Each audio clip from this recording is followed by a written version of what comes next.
Nazism, which was to create the Second World War, was born out of the First. On November the 11th, 1918, to the surprise of German frontline troops, the war suddenly stopped. Da waren wir natürlich wütend, denn wir fühlten uns ja gar nicht geschlagen. Die Fronttruppen fühlten sich nicht besiegt. Und wir fragten uns, warum kommt der Waffenstillstand so schnell und wir müssen so schnell alle unsere Stellungen räumen, denn wir standen ja überall noch im Feindesland. The myth grew among many of these surrendered German soldiers that they had been stabbed in the back, that the frontline troops and the 2 million German war dead had been betrayed by Marxists and Jews who had fomented dissent back at home. As these surviving troops returned to the newly democratic Germany, they took their bitterness with them. It would grow and flourish into Nazism in the south of Germany, in Bavaria.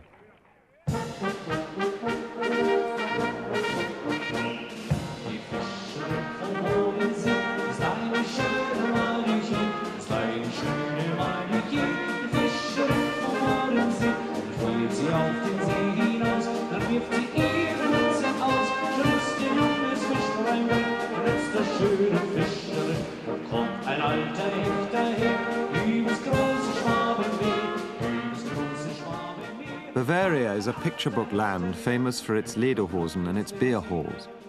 But at the end of World War I, in this traditional heartland of Germany, conditions existed which would create a revolution.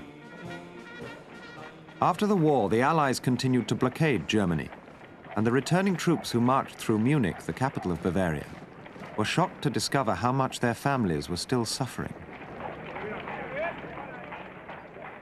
Millions of Germans were hungry, and thousands more were dying of tuberculosis and influenza.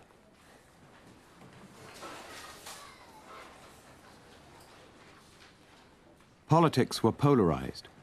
Conservatives and socialists each became radical in the face of crisis. Elend und Hunger bedrücken uns schwer, das Grab und Verjoch ist der Arbeiter her, weil verloren hat der Armutlos.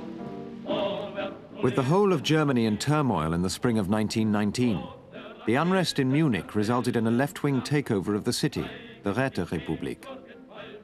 This culminated in April 1919 in the Munich Soviet Republic, an attempt to create a Soviet-style government of the city only 18 months after the victory of the Bolsheviks in the Soviet Union.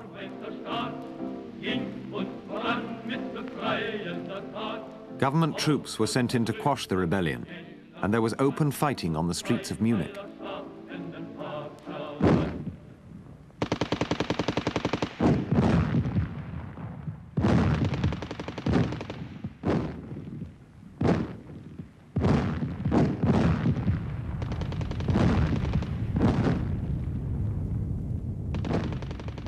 More than 500 people were killed.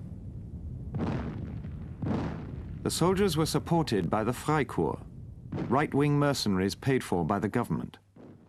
In Munich, there were cases where the Freikorps simply shot members of the Räterepublik out of hand.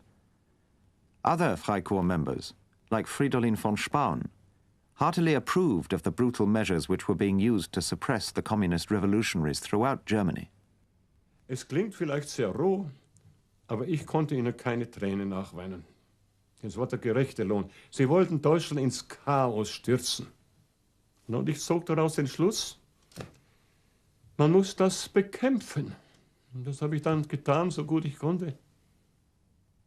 Eugene Levinet's father was the communist leader of the Räterepublik. He was executed in June 1919. I understand from my mother that he had been very brave the way he met his death. And in fact, he called out, "Long live the world revolution."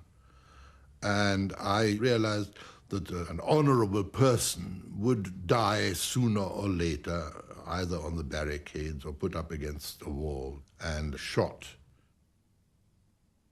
Eugene Levinet's father was Jewish.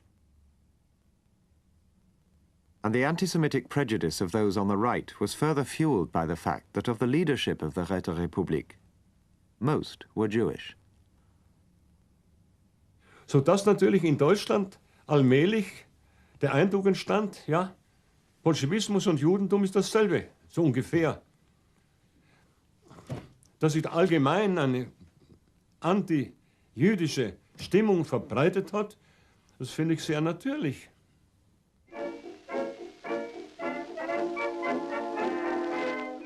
To the Freikorps, who celebrated in Munich after the suppression of the Räterepublik, the Jews were convenient scapegoats, held to blame for all the country's ills.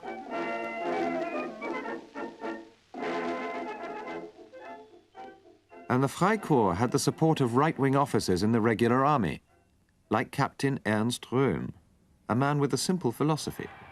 Since I am an immature and wicked man, war and unrest appeal to me more than good bourgeois order. In Munich, Röhm was heavily involved in the violent politics of the extreme right, and in 1919 he joined the small German Workers' Party. Here he met a 30-year-old veteran of World War I, Corporal Adolf Hitler, a man who shared with Röhm a deep hatred of communists and Jews. Hitler had also joined the German Workers' Party in 1919. His membership card said he was member 555. But in reality, he was member 55, because the party started numbering people from 500 to make it look as if they had more members. Hitler was like thousands of other ex-soldiers in Munich, drifting without a regular job. But now he discovered he had one natural talent. He could channel his hatred and anger at the way the war had ended into powerful speeches. Wenn ich ganz ehrlich bin, und das wissen auch Freunde von mir, denen ich das schon oft gesagt habe, von Mensch zu Mensch, Hitler hat vom Antlitz zum Antlitz, war ich eigentlich von ihm mit seinem Schnauzbart gar nicht begeistert. Aber er konnte mich begeistern durch die Kraft seiner Rede. Und er konnte mich nicht nur begeistern, sondern hat mich auch überzeugt. Und das ist anscheinend bei allen gelungen. Hitler spoke repeatedly about what he claimed was the iniquity of the Versailles Peace Treaty, signed at the end of World War I. Under the treaty, Germany lost large amounts of her own territory and was forced to pay reparations to the victors. In the early 1920s, inflation spiraled out of control. Wenn ich dann denke, dass ich da 4 Billionen für eine Wurstsemmel bezahlt habe, ne, das war schon ein Zusammenbruch. Denn die Leute haben gesagt, so kann es nicht weitergehen. Und dann ging es langsam an mit der Diskussion, da muss ein starker Mann muss kommen. Und das wurde immer stärker, die Sache nach dem starken Mann, weil die Demokratie nichts zu Wege brachte.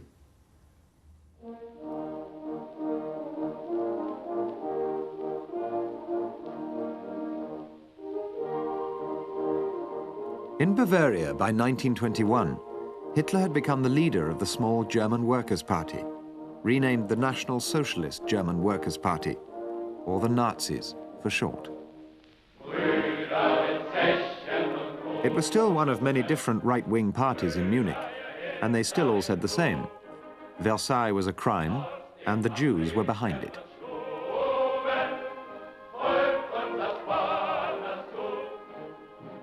But Hitler's dynamism, together with the uncompromising tone of his speeches, began to attract other prominent Bavarians to the fledgling Nazi party.